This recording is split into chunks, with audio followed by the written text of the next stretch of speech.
परम पूजनीय श्री सद्गुरु संत ज्ञानेश्वर महाराज साधकांचे मायबाप बाळ योगी आणि भगवान विष्णूचे अवतार असलेले ज्ञानोबा यांचा श्री अमृतानुभव तथा अनुभवामृत नावाचा ग्रंथारूपात अमृतानुभव ग्रंथामध्ये पहिला भाग झालेला आहे शिवशक्ती समावेशनाचा। या शिवशक्तीचं स्वरूप काय आहे आणि ते शिवशक्तीचं स्वरूप जसं विश्वामध्ये आहे तसंच ते आपल्या प्रकृतीच्यातही आहे आणि तसंच ते आपल्या देहात आहे।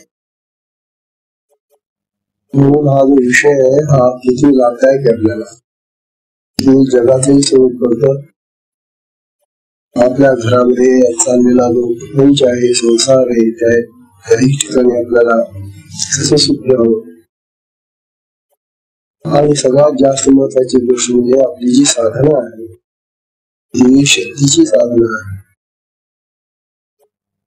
ही शक्तीची साधना आपल्याला काय लाभ देते हा विचार काल चालला होता। काल आपण असं पाहिलं की कालची जी मुली होती शक्ती सांगितलं तशा दोन मुली आपल्या झाल्या होत्या। शक्ती सांगा मुलीमध्ये धनवांगी असं सांगितलं होतं आपल्याला की जिया चिरुबला शिव विद्याचे बोळे बहु वाढी तेणेशी जेवू झाला दो। आणि मग धनवांगी सांगितलं की हा जो शिव आहे तो जागृत केला। हे शिवाला जागा आणण्याचं कार्य शक्तीने केलेले आहे। असा तो कधी झोपत नाही, परंतु जगातल्या त्या अज्ञानाने मायेने तो झाकला जातो, जसा सूर्य झाकला जातो ढगांनी। वास्तविक सूर्य नाशा होत नाही ढगांनी झाकला तरी। त्याप्रमाणे हा जो आत्मा आहे, शिव आहे आपल्या देहामध्ये, तो झोपत नाही, पण त्याला झोपेचं स्वरूप ठेवायचं ज्या वेळेला त्याच्यावर आवरण येत। आवरणामुळे तो आपल्याला दिसत नाही, कळत नाही। हे जे त्याचं आवरण आहे ती बोलता त्याची मुद्रा आहे आणि या मुद्रेतून त्याला ती शक्ती जागृत करते। महाराज विकातात कार्याला बघा तुला आमच्याकडे जर तुम्ही जर जागृती आमच्याकडे आले नाही तर आम्ही कार्य करू शकत नाही। म्हणून तिने विद्याचे बोले बहु म्हणजे खूप वेळा प्रकारचे अन्न, खूप प्रकारचे वेळा प्रकारचे कार्याने निर्मित केलेल्या तिने आणून गेले।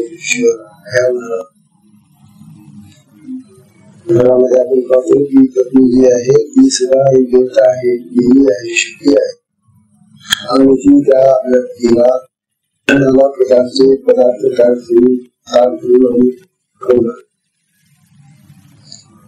जोपर्यंत हा नवरा एकटा लग्न झालेला होतो तोपर्यंत असं ताटभर आणि विविध प्रकारचे अन्न आपल्याला खायला मिळाले नाही, पण आता तिने अनेक प्रकारचे पदार्थ तयार करून म्हणून आणलेले आहे आणि म्हणते महाराज खाना घरातलं आणि जगातलं पण आपल्या ध्येयामध्ये जी कार्य करते शक्ती ते अनोखी चालते आणि हे असं प्रवचन आपल्याला सगळ्या साधनांनी ऐकावं इतकं होतं. आजच्या प्रवचनामध्ये आपण हे पाहणार आहोत की जी शक्ती कार्य करून आपल्या ध्येयामध्ये ती आपल्याला काय लाभ देते, कोणते जीवन वाटते आत्म्याकडे यांनी ही येताना काय काय करते आपल्या ध्येयामध्ये. हे जर आपल्या साधकांना चांगलं समजलं तर निश्चितपणे त्याला ही साधना किती महत्वाची आहे या साधनेमध्ये कितीतरी फायदे आहेत आपले हे जर कळलं तर ती साधना साधक चांगल्या आवडीने करू लागते. मुख्यतः काय असतं की साधनेबद्दल आणि गुरुबद्दलच अज्ञान असतं. त्यांना गुरु समजत नाही. गुरु म्हणजे काय, एक माणूस कोणीतरी, आणि साधना म्हणजे काय, त्यांनी सांगितलं काय विसरू बसा मग काय. तेव्हा अशा तऱ्हेने साधनेबद्दलही काही ज्ञान नाही आणि गुरुबद्दलही ज्ञान नाही आणि मग अशी अज्ञानाने चालणारे हे जे आहे त्यामधून काही विशेष फायदा होतो. तेव्हा आज आपल्याला ही शक्ती काय लाभ देते.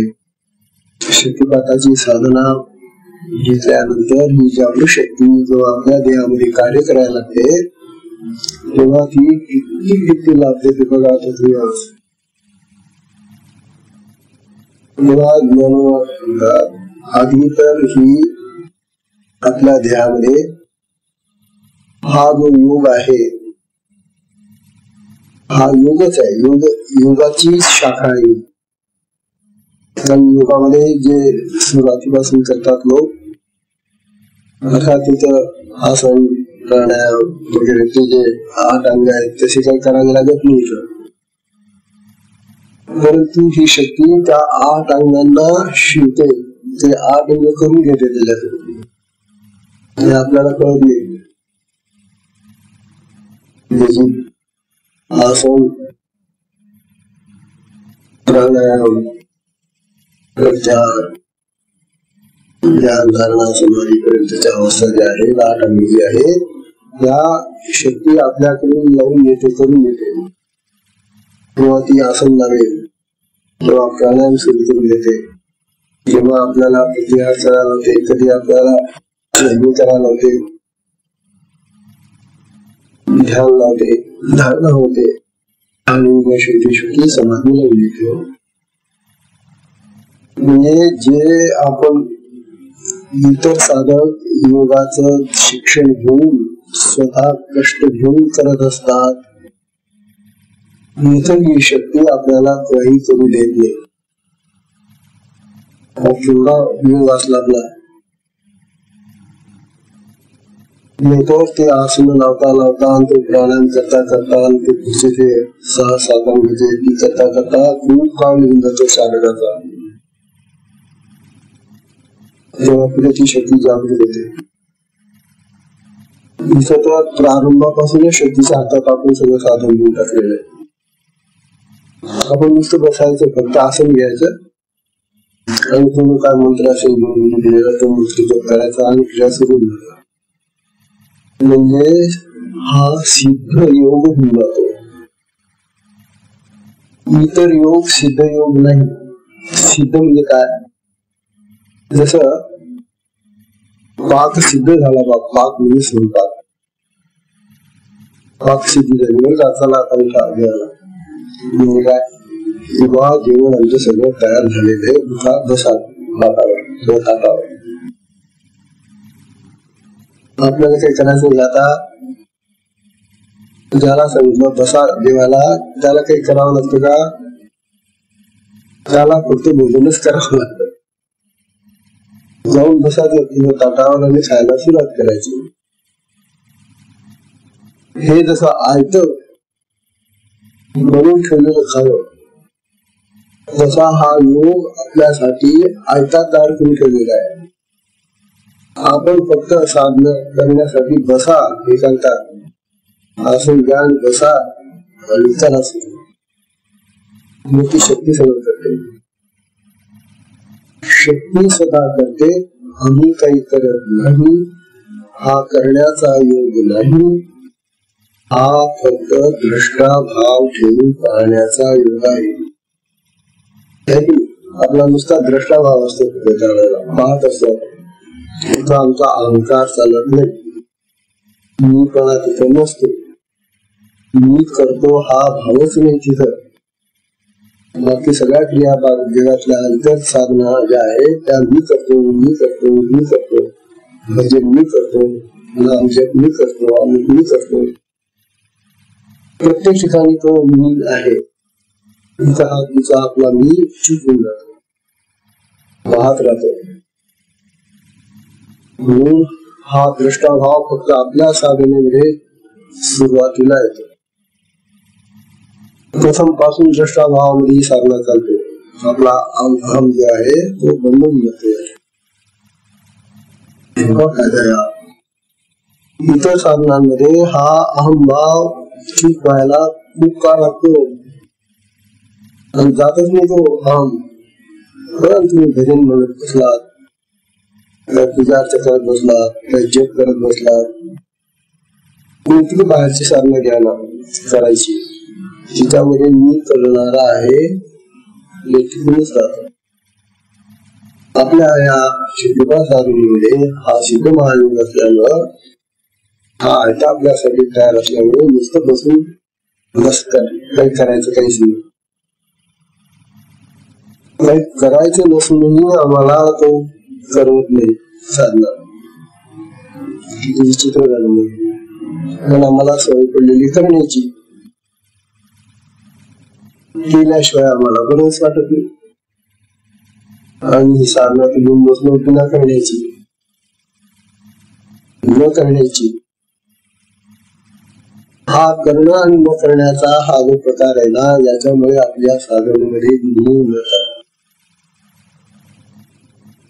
कारण साधना करण्याची नाही, ही साधना शक्ती जे त्याने द्यायची आहे. आम्ही तिच्यामध्ये लुडबुड करतो, मी करतो, मला हे असं पाहिजे, मला शिकल्या पाहिजे, मला असं व्हायला पाहिजे, मला असा भाव यायला लागला की शक्ती म्हणतो तूच कर, मी काय करत. म्हणून आपली साधना न करण्याची साधना दृष्टा भावाची साधना आहे. हा फार मोठा लाभ आहे आपल्या साधनेमध्ये. आता आणखी विचार करून आपल्याला प्राप्त होणारे जे फायदे ते बघा. किती फायदे आता सर्वांनी मला त्याच्यामध्ये इतके फायदे. आपल्या साधनेमध्ये शक्ती क्रिया करते, हे तर खरं. आपण मग शक्ती जेव्हा क्रिया करते ना, त्या सगळ्या क्रियामध्ये आनंद आहे, हे तर खरं. और रडण्याची क्रिया, जसा तो साधक रडून राहिलाय, डोळ्यातून अश्रू बघून राहिले, तरी त्याला आनंद होतो. इतर वेळेला जगामध्ये जे रडणं आहे हे दुःखाचं प्रदर्शन आहे की नाही. दुःख झालं तेव्हा मनुष्य रडतो ना. साधनेमध्ये ज्या क्रिया होतात त्या आनंदजनक आहे. रडण्याची क्रिया जरी असली तरी ती आनंदजनक आहे. म्हणजे प्रत्येक क्रिया आपली आनंदाची क्रिया आहे, म्हणजे आनंद मिळणारी साधना आहे. त्यानंतर तिसरी गोष्ट आहे, हा जो आनंद ती आपल्या क्रियांच्या माध्यमातून देते, ज्या ज्या क्रिया घडतात त्या क्रियांच्या माध्यमातून शुद्धीकरण करते, शुद्ध करतं आपलं. का शुद्ध करते की ती जिथून चालायला सुरुवात करते ती शक्ती, जिथून ती निघते तिच्या मार्गामध्ये पहिलं पाऊल जिथं पडतं तिथूनच ती शुद्धी करायला सुरुवात करते. ती घाण तेव्हा मुळीच आवडत नाही, तेव्हा मुलाधारापासूनच तिचं शुद्धीकरणाचं कार्य सुरू होईल. मुलाधार चक्रामध्ये जी घाण असेल जमलेली ती प्रथम उपसते, मग ते हळूहळू वरच्या चक्रांमध्ये जाते आणि तिची घाण उपसते. तेव्हा शुद्धीकरण करणं, साफसफाई करणं चक्रांची सफाई करणं, त्या नाड्यांची, त्या नाड्यांमधून ती आता जाते ती सुषुम्ना नाडी, याची सफाई करणं आणि त्या क्रियांच्या माध्यमाने चित्तामध्ये साधलेले जे संस्कार विकार नाना प्रकार आहेत ते सगळे काढून टाकले. शरीराची सफाई करते. शरीरामध्ये आपण अनेक पदार्थ खाल्लेले असतात. त्या पदार्थांचे रक्ताच्या माध्यमातून अवशेष शिल्लक राहतात. पदार्थ खाऊन आपण विसरून जातो, परंतु तो जो पदार्थ खाल्ला गेलेला आहे त्या पदार्थाचे जे रक्त झालेले शरीरामध्ये त्या रक्ताने दोष येऊन जातो. तेव्हा तो रक्तदोष सुद्धा ती शक्ती काढते. तिला ती जाणीव समोर तुमची ती रक्तवाहिन्यांमध्ये जाते, रक्तातला दोष बाहेर काढते. वायू दोष, वायू प्रकोप होतो आपल्याला, तो वायू प्रकोप नष्ट करते. काय शक्तीचं कार्य महाराज बघा. आणि मग सगळी सफाई झाली, पूर्ण स्वच्छता झाली किंवा आपल्याला जर घरामध्ये जर पूर्ण स्वच्छ झालं घर तर प्रसन्न वाटते की आपल्याला. तशी आपल्या शरीराची सगळ्या चक्रांची सगळ्या प्रकारची स्वच्छता झाली शरीराची की सात्विक काय ते सत्वगुण वाटत.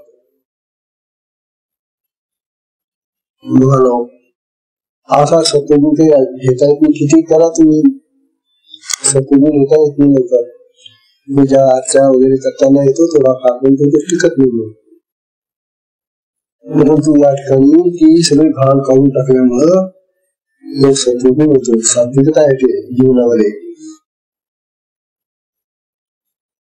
त्यानंतर मग ती मनाला, बुद्धीला, चित्ताला, हे का अहमला, हे जी 4 इंद्रिया सूक्ष्म इंद्रिया आहेत त्या सूक्ष्म इंद्रियांची धुलाई करते, साफ करते. आणि मुख्य म्हणजे आपलं जे मन आहे ते जास्त मिळतं. कारण मन हेच अतिशय चंचल आहे. मनामुळेच आपल्या अंतःकरणामध्ये घाण येते. हे मन जास्त मलिन होऊन जात.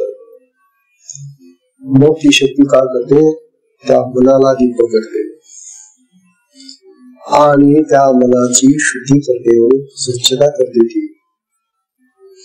मनाची शुद्धी झाल्याशिवाय ध्यान लागत नाही. हा नियम आहे योगाचा. ध्यानामध्ये एकाग्रता असते ना. हे जे 5 प्रकार सांगितलेले आहेत ना चित्ताचे, त्यामध्ये एकाग्रता हा महत्वाचा गुण आहे. ही एकाग्रता आणण्यासाठी शक्तीला काम करावं लागतं. नाहीतर हे मन कधी विक्षिप्त असतं, कधी क्षिप्त असतं, कधी मूळ असतं, एकाग्र होतच नाही ते. तेव्हा मूळ विक्षिप्त क्षिप्त ह्या 3 अवस्था टाकून नंतर एकाग्रतेची 4थी अवस्था असते. या 3 पहिल्या ज्या गोष्टी आहेत, मूळ अवस्था, विक्षिप्त क्षिप्त या अवस्था घालून ती आपल्याला एकाग्रतेची अवस्था म्हणून देते. अशी आंतरिक आपल्याला मनाला आपण किती म्हणा एकाग्र करून मन लक्ष देणे चांगला. इकडे तिकडे नको लक्ष देऊ रे. आडाओडा करून आणि धड करून मन एकाग्र नाही होत. म्हणून ही जी लहान पोरं असतात ना, यांना जर दीक्षा झाली तर यांची मन तत्काळ एकाग्र होतात. लहान मुलांची मन स्वच्छ असतात आधी, फारशी साचली नाही त्यांनी. म्हणून लहान मुलांच्या दिशेवर त्यांना तत्काळ एकाग्रता लागते. म्हणून मनाची एकाग्रता लावून देणं, म्हणून लय करणं हे महान कार्य शक्ती करते. ती एकाग्रही करते आणि त्या मनाचा विलय करते. तर ध्यान लागतं. एवढा फायदा या.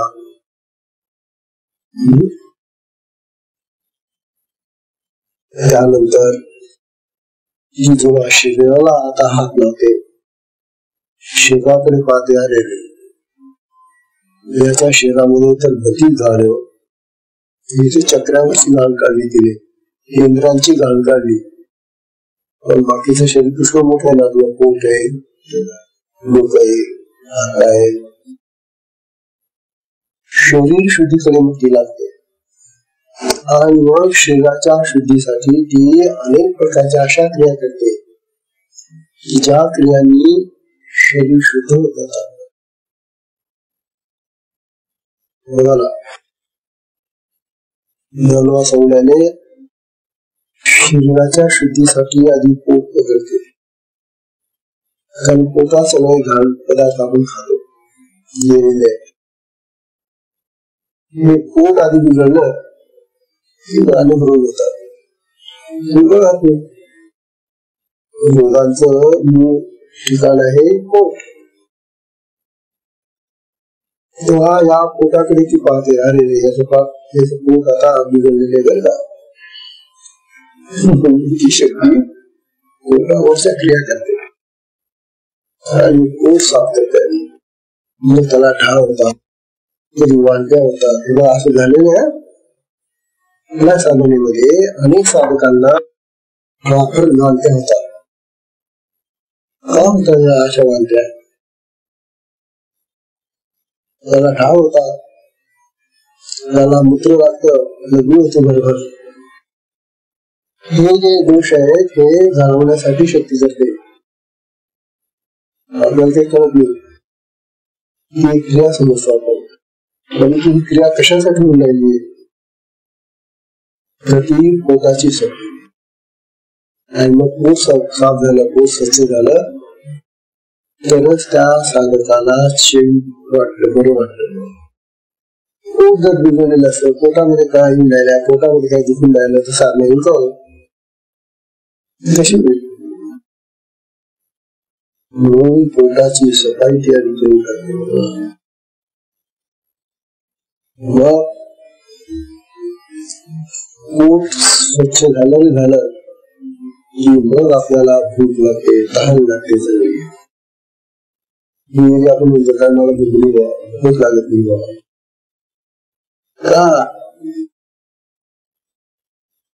तात्पर्य चांगली भूक लागणं, चांगली तहान लागणं या आवश्यक गोष्टी शरीराच्या दृष्टीनं. म्हणून ती शरीराला आधी पोटाकडे पाहून सफाईचं कार्य करून ते शरीर चांगलं सुदृढ बनवण्यासाठी काम करते. नाड्या शुद्ध करते.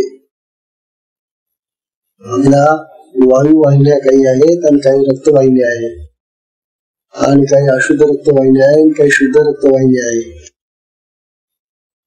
या प्रत्येक घटाच्या नाड्यांमध्ये जिथं कुठे घाण साचले असेल त्या नाड्यांची सफाई ती करते. नाड्यांना ताण बसतो. अशा काही क्रिया होतात की त्या क्रियांमध्ये त्या नाड्या ताणल्या जातात, ती निपटून काढते त्याची.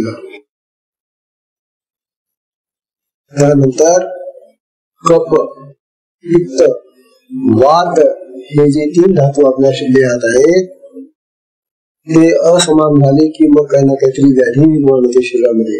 कफ वाढला तरी व्याधी होते, पित्त वाढलं तरी व्याधी होते, वात झाला तरी व्याधी होते. व्याधी म्हणजे दुःख, रोग. तर हे रोग आपल्याला ज्या वात, पित्त आणि कफ या 3 धातूंमुळे कमी जास्त झाल्यामुळे होतात. ही शक्ती काय करते, कोणता धातू तुझा वाढला आहे रे तिकडे पाहते आणि त्या धातूवर ती बरोबर क्रिया करून त्याला ठिकाणावर आणते, त्याला समोर ठेवते. कफवात पित्त समोर करते की केवढं काय आता दिसतं काय आपल्याला.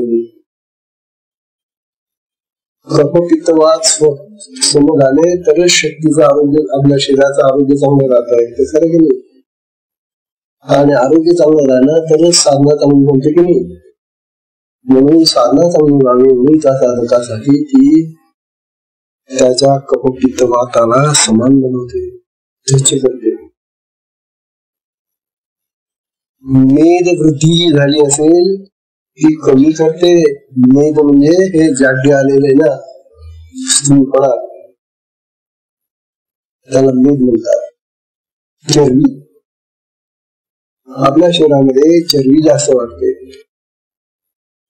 या चरबीने सुद्धा शरीराला बेडूलपणा येतो आणि पुन्हा शरीर बिघडून तडजोडी होत असे. ही शक्ती इतकी क्रिया करते त्या चरबीवर, ही शक्ती घालून ती चरबी घालून कमी करते, मेदगती थांबवते. अरे हे सगळं डॉक्टरचं काम करून राहिली ही शक्ती आपल्या शरीर. आणि फुकट काही इंजेक्शन घ्यावं लागतं का, काही गोळ्या खाऊन राहिले का, इतकी लाभदायक अशी आपली ही शक्ती असताना आपण त्या साधनेमध्ये लक्ष देत नाही. बघा, आपल्या हाडातले निळ्या प्रकारचे जे रस गेलेले हाडांमध्ये शिरलेले, त्यांना आपण जे खातो ना त्याचा रस सुद्धा हाडामध्ये जातो. हाडामध्ये सुद्धा रस आहे, कारण हाड पोकळ असतात ना, त्या हाडातल्या रसांमध्ये ती शिरते. तर कुठे काय आहे तुझ्या ह्याच्यामध्ये, सांध्यामध्ये का कुठे आहे त्या हाडामध्ये लपलेलं, बरोबर उडून काढलेलं आहे. हाडातल्या रसांना ती स्वच्छ करते. सांगतात हे सगळं ज्ञानशील झालेले समाजदेवाचा तुम्ही म्हणतात. ही अवयवांची व्याधी दुरुस्त करते. आता डोळे आपले कमजोर होतात, कानांना कमी ऐकायला येतं, हात पाय ठणकतात वगैरे. हे जे आपले दुखणे आहेत ना किरकोळ, ही तर चुटकीसारखी बंद करून टाकतो. त्या शक्तीला हे छोटे छोटे दुखणे व्याधी जे आहेत ना, हे तर चटकन बंद करून टाकले.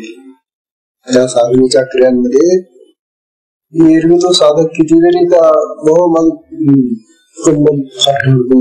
बसवत मी माझ्याने असं म्हणतो, आणि साधनेमध्ये बसला त्याला जर क्रिया झाली ना तर त्याचं कंबर घेऊन जातो, सांगून जातो. पुष्कळ लोकांचा असा अनुभव आहे की त्याचं कंबर ठेवून गेलं. कुठलं औषध घेतलं रे तू, व्याधी नष्ट करण्याचं कार्य ही शक्ती करते. सांगे कमर. त्यानंतर काल तुम्हाला सांगितलं होतं की ती ज्या वेळेला या आज्ञाचक्राच्या वर जाते, आज्ञाचक्राच्या वर इथं मस्तकामध्ये चंद्रामृताचं तळ आहे, तुम्हाला काल सांगितलं. त्या ठिकाणी अमृत शास्त्रामुळे म्हणजे सगळ्या देहातला जो सात्विक आणि शुद्ध असा चांगला रस आहे तो तिथं साचतो आणि त्याला अमृत असं नाव आहे. त्या अमृताचे थेंब जठराग्नीवर पडून घेऊन जातात. शक्ती काय करते, ते चंद्रामृतातलं तळ जे आहे ना त्यातला अमृत पिऊन घेते आणि सगळ्या शरीरामध्ये पसरवते. त्या जठराकडे जाऊ देत नाही. ते म्हणजे नाही पूर्वाचे आमच्या सारा कामात आहे, या बाहेर जायला नको म्हणून ती सगळ्या शरीरामध्ये पसरवून देते. त्यामुळे त्या साधकाचे शरीर चिकन व्हायला लागतं, तेजस्वी व्हायला लागतं, त्याचा चेहरा टवटवीत दिसायला लागतो. अरे किती फायदे ते, असं तुम्ही किती लावा होते काय करतात ते तास त्याच्या पुढे चोर बसता त्या बाया, पण जितकं चिकन होत नाही. ते शक्ती जितकं ते स्वच्छ करते त्याच्यामुळे जी चिकन येते जशी या फालतू कसा त्या गोष्टी लावून लावून चिकन होत. आता काहीच नव्हतं मग ते गोष्टी म्हणून होता बा. तेव्हा ही शक्ती शरीराची स्वच्छता झाल्यानंतर, सगळ्या अवयवांची स्वच्छता झाल्यानंतर मग चंद्रामृताचं जे तळ आहे त्यातला अमृत सगळ्या शरीरामध्ये पसरवते आणि त्यामुळे त्या शरीराला टवटवीतपणा येतो, चिकनाई येते, स्वच्छता येते, तेजस्वी होतं, चमकदार दिसतं शरीर. आणि म्हणून योग्यांची शरीर चमकदार असतात. मी बघा, योग साधना करणारा जो मनुष्य असेल खरोखर तर तो इतरांपेक्षा जास्त चमकदार दिसतो, टवटवीत दिसतो, त्याची इंद्रिय अशी स्वच्छ दिसतात.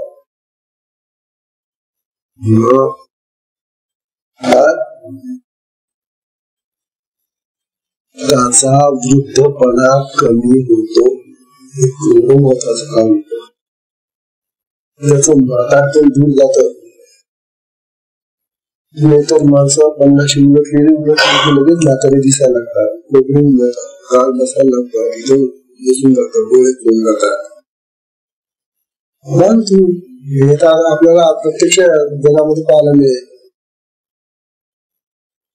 60 उलटली त्याची बुद्धी लाठी होऊन जाते. आपण म्हणतो 60 बुद्धी लाठी झाली. लाठी म्हणजे खटावून काही काम करत नाही. बुद्धीला तरतरीपणा ठेवणं अखेरपर्यंत हे तिचं काम आहे, शक्तीचं. नाही तर आम्हाला अमृतानुभव सांगतानाच केला. कल्पना करा तुम्ही, कठीण. हे शक्तीच खरोखरच घेणं आहे. जिच्यामुळे स्मरून जात, जिच्यामुळे आपल्याला सुस्त ही सुचवते. आजच सकाळची गोष्ट आहे, कोणाला मी सांगत होतो. घरात गुरुनी पुस्तक आणलं माझं, नारद भक्ती दर्शन. आणि ते पुस्तक आणल्यानंतर नारदांनी ते भक्तीची त्याच्यावर लिहिली. मी भक्तीचं आणखी पुस्तक वाचलेले, त्या माणसाचं त्या ऋषीचं नाव काय मला आठवत नाही. सारखं चालत होतो मी, कुठेतरी भक्तीचं नाव सापडले, ते नाव काय मला सापडलं. त्याच्यामध्ये माझा एक तास निघून गेला आणि ते पुस्तक मिटलं आणि नाव ठेवलं, शांडिल्य भक्तीसूत्र. हा शांडिल्य ऋषी गेला, त्याने ही भक्तीसूत्र लिहिलेली. हे नाव मला ते पुस्तक बंद केल्यानंतर आठवलं. हे आता चमत्कार केले. मी त्या पुस्तकामध्ये इतका धोडून हे शांडिल्यांचं नाव कुठून होतं, ते नारदांचं पुस्तक होतं ना. तात्पर्य हे जे स्मरण देण्याचं कार्य आहे, ही शक्ती करते की नाही मानावंच लागेल. आता आहे अतर्की काम करते, की आपल्याला कळ सुद्धा नाही की असं कसं घडतं. तेव्हा आपल्या बुद्धीला, मनाला, चित्ताला सक्षम बनवण्याचं कार्य शक्ती करते. म्हातारपण दूर सारते. लवकर म्हातारपण देत नाही त्या माणसाला, साधकाला. जो साधक काही साधना करत नाही, नुसता जगामध्ये खातो पितो राहतो, तो लवकर म्हातारा होतो. किती का चांगलं खायला तो, किती का दूध पिऊन तो, किती का अंडी खायला तो, मांस खायला. परंतु नुसतं खाण्यापिण्याने काही वार्धक्य जात नाही दूर. तेव्हा शक्तीचं कार्य, शक्ती त्या साधकाला म्हातारपण लवकर येऊ देत नाही. तो दादा तवाला राहतो. कराची साधना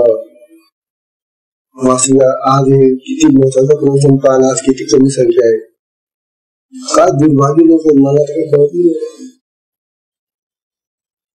का मिळावं यांच्या भाग्याला. पण त्यानंतर ही जी शक्ती आहे, आता या सगळ्या शरीराची शुद्धी झाली, अंतकरणाची सगळी शुद्धी झाली, स्वच्छता झाली, सात्विकता आली. मग त्या माणसाला म्हणतात किंवा त्याच्या शरीरामध्ये अष्टसिद्धी प्राप्त होतात. सिद्धी, योग सिद्धी ज्या आहेत ना, त्या योग सिद्धी त्याला प्राप्त होते. ही शक्ती करून देते, त्याला म्हणून देते. तुम्ही म्हणाल या शक्तीने अनुदिलेल्या या अष्टमहासिद्धी ज्या आहेत, पाण्यावर चालणं, हवेमध्ये तरंगणं, अशा सिद्धी त्या युक्त होणं, मोठ्या ठिकाणी प्रगत होणं, या सिद्धी होत्या. आणि या सिद्धी ती शक्ती तुम्हाला देते. याचा उपयोग एवढ्यासाठी येते की तुमच्यावर कुठल्या प्रकारची संकट येऊ नये, तुम्हाला जगाचा कुठलाही त्रास होऊ नये, जगापासून तुम्ही सुरक्षित राहावं म्हणून या सिद्धी देते.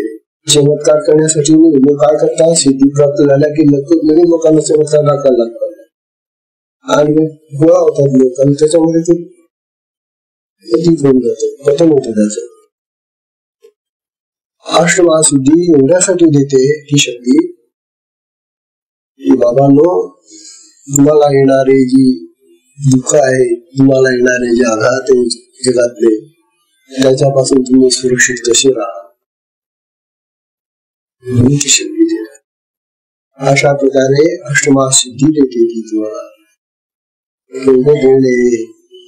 या सिद्धी मिळवता लहान लहान छोट्या सिद्धीला सहज मिळून जातात.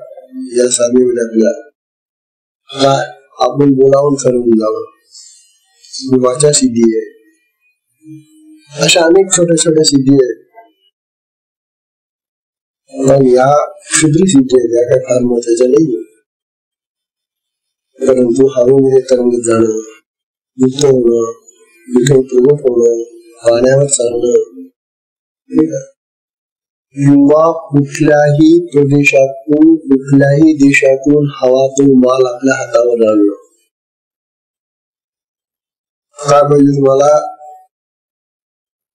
मागा तुम्ही म्हणणार आम्हाला हापूसचा आंबा पाहिजे.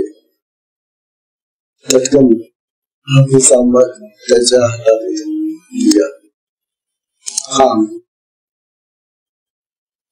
तो त्यावेळेला हापूसचा आंबा नसतानाही हापूसचा आंबा कसा येतो बघायला. कुठलेही काही ही जी सिद्धी आहे ही अपूर्ण सिद्धी आहे. हो, आपला चमत्कार वाटतो का? आणि चमत्कार वाटल्यामुळे मग लोक त्याच्या भीती गोळा होतात.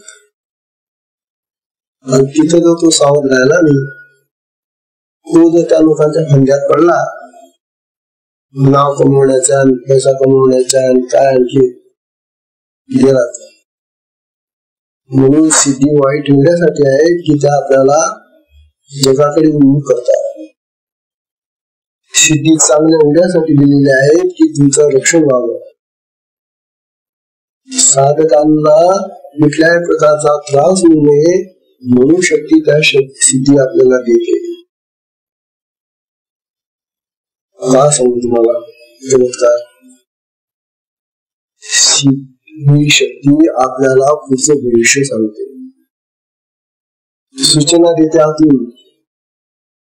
हे तू असं नाही करायचं.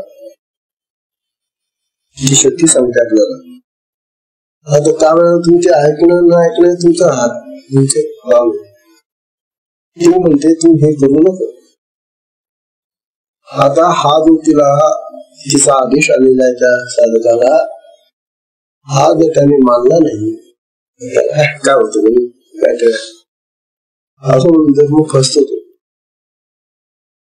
त्याला दुःख होऊन घ्यावं.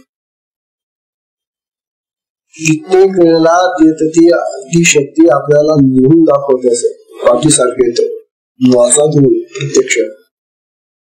तुम्हाला मी आपण संदेश दिलेला होता, तो पाळला नाही म्हणून प्रत्यक्ष घेऊन तुमच्या डोळ्या पुढे फिरवते की वाच, आणि तरी सावध हो.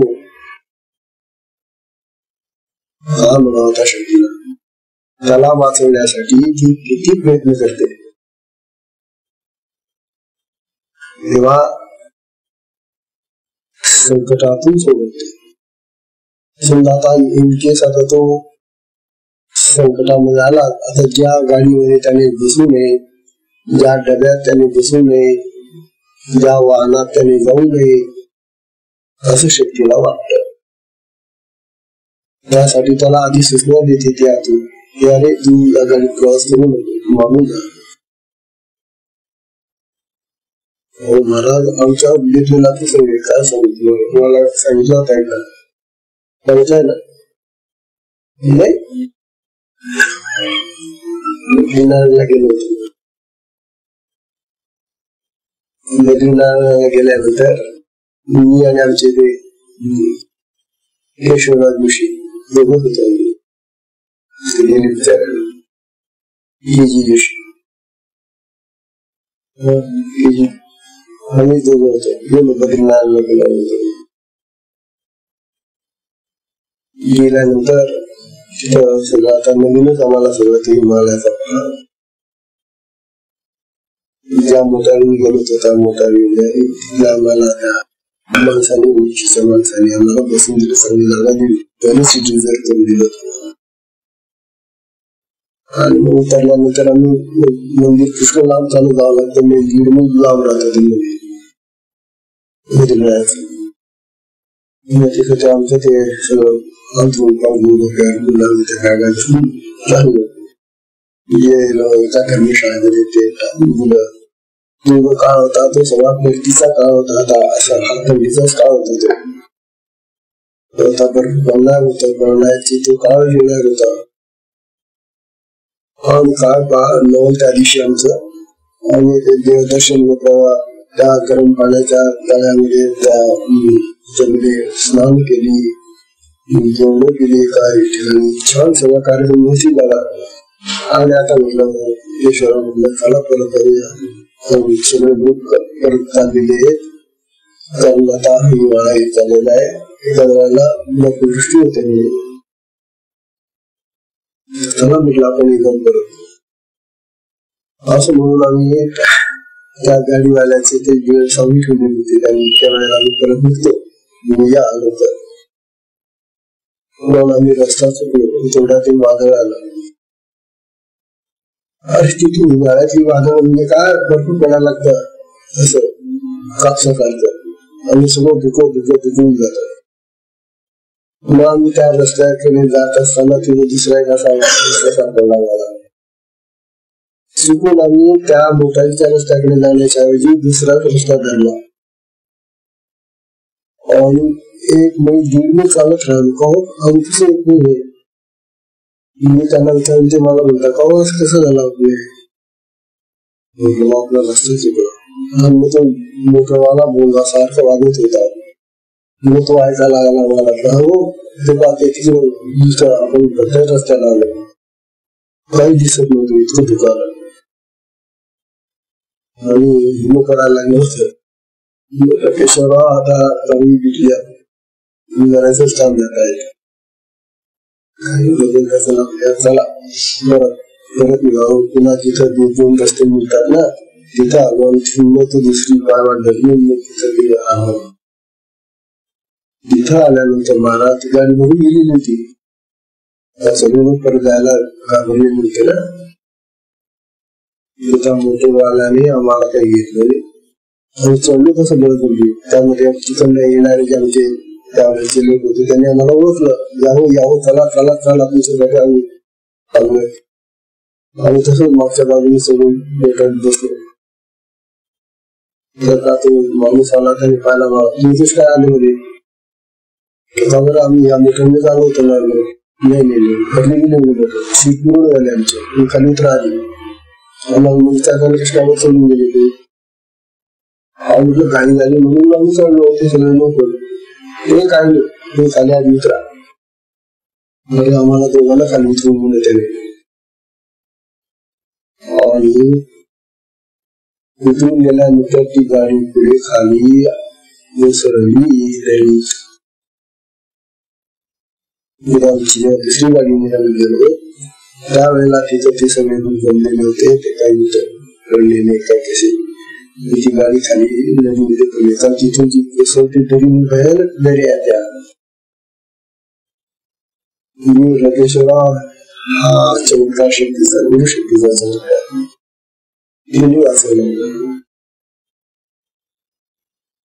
आता हा तर कसं आम्ही अनुभवलेला आहे शक्तीचा.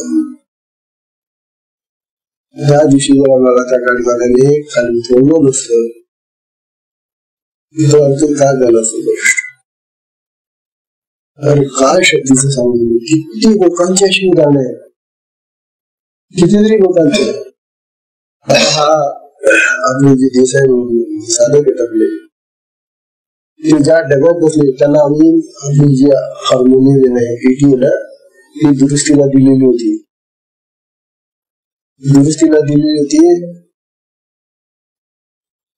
ते घेऊन गेलेले होते आणि ते टाकले होते दुरुस्तीला. त्या ज्या स्टेशनवर हा बॉम्ब सुरू झाला डब्यामध्ये ते त्याच डब्यामध्ये बसलेले होते, त्याच्या मित्रांबरोबर बसलेले होते. पण त्यांनी सांगितलं की मला ती हार्मोनियम आणायला जायचं म्हणून मी खाली उतरतो आणि खाली उतरून गेले आणि इकडे स्फोट झाला आणि त्याच्या बरोबरचा तो दिवशी मेला त्याचा मित्र. आता त्याच वेळेला तो का उतरला, काय कारण आहे? त्याला उद्या जाता आला असतं त्या माणसाकडे हार्मोनियम घ्यायला. हे अतर्क आहे, हे आपल्याला तर्काने समजू शकत नाही. हे शक्तीचं कार्य आहे. ते स्वतः सांगतात की मी वाचलो मला त्या दिवशी. ते जर पेटीचं काम तुम्ही दिलं नसता मला त्या स्फोटामध्ये गेला ना, आमचा मित्र गेला ना. अशी कितीतरी उदाहरणे शक्तीची. म्हणून शक्ती संकटातून साधकाला सोडवते, ताणते, वाचवते. अरे केवढा फायदा आहे. मग का नको ही साधना करायला? करायचं काहीच नाही, नुसतं बसायचंय. आसन घ्यान बसा. ही शक्ती चाली करणारी शक्तीच आहे ती. सगळ्या विश्वाचं सगळं संचलन करणारी शक्ती ती. एखाद्या अशा देहाला वाचवणं तिला काय कठीण आहे. तेव्हा ज्ञान सांगतात आणि सगळ्यात मोठं म्हणजे आता तिचा लाभ म्हणजे ती मोक्ष प्राप्त करून देते, मुक्त करून देते संसारातून. आपल्याला संसारातून मुक्त करण्यासाठी वैराग्य घ्यावं लागतं महाराज, संन्यास घ्यावा लागतो महाराज. जर संसारातून मुक्त होत आहे तर घेतं का संन्यास?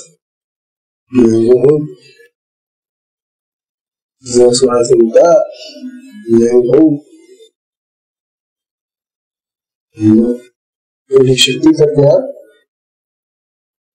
त्याला वैराग्य जर आणायचं असलं तिला तर ती बरोबर सगळं ती वासना, कामना, इच्छा वगैरे ती मेसेज करत जाते ना, तरच त्याला वैराग्य येईल ना. आणि वैराग्य आल्याशिवाय संभव नाही का तो काम करतो. तेव्हा मोक्ष सिद्धी देते आणि त्या मोक्षानंतर तो आत्मलाभेचा आत्मलाभाचं करून राहिलेले तो अमृताचा अनुभव शक्ती दे. पण ती आत्म्याची शक्ती असल्यामुळे आपल्याला कधी घेऊन जाते बरोबर. एवढे लाभ यायची शिकवल्यानंतर मग साधना नको करायला. किती सोपी आहे साधना. काही अवघड काही कितीचा तो विषय न शिकलेला अक्षर शून्य असो काही असो कसा का असेल ना, तो फक्त भाव पाहिजे, त्याचा निष्ठा पाहिजे, त्याची क्षणागती पाहिजे, त्याची समर्पण पाहिजे. त्याच हे जे गुण आहेत हे गुण असले की शिकण्याला मदत करते. तेव्हा अशा प्रकारे शक्ती आपल्याला अफाट देणग्या देते, खूप देते ती. म्हणून जी शिवाला अर्पण करते ते हे सगळे तो शिव तिच्याला बसलेला असतो तिच्या ध्यानमध्ये पाहत असेल तिच्याकडे, परंतु ही शक्ती ही कमाई करून त्याला देते. या विचार काल सांगितलेला होता सत्संगाशी वेगळे हिऱ्याला आपण तुझी 37वी बहु 38 आजच्या सत्संगाला विषय. हरिओम.